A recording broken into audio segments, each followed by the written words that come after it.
விருதுநகர் அருகே காரிச்சேரி பகுதியில் மாரியம்மன் கோவில் என்பது திருவிழா என்பது ஒவ்வொரு ஆண்டும் வெகு சிறப்பாக கொண்டாடப்படுகிறது. இந்த பகுதியில் இந்த ஆண்டு திருவிழாவிற்காக நேற்று கொடியேற்றம் திருவிழா நடைபெற்ற நிலையில் இந்த திருவிழாவிற்காக மைக் செட் அமைக்கும் பணி என்பது நடைபெற்று வந்து கொண்டிருக்கிறது.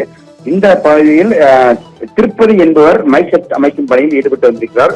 பணியில் ஈடுபட்ட போது உயர் மின் அழுத்த கம்பி காரணமாக அவர் மீது உடனடியாக பட்டதன் காரணமாக உரிமையாளர் திருப்பதி, அவரது மனைவி லலிதா மற்றும் திருப்பதியின் பாட்டி பாக்கியம் ஆகியோர் அவரை திருப்பதியை காப்பாற்ற முயன்ற போது சம்பவ இடத்திலேயே உயர் மின் அழுத்தம் காரணமாக சம்பவ இடத்திலே விழுந்தனர்.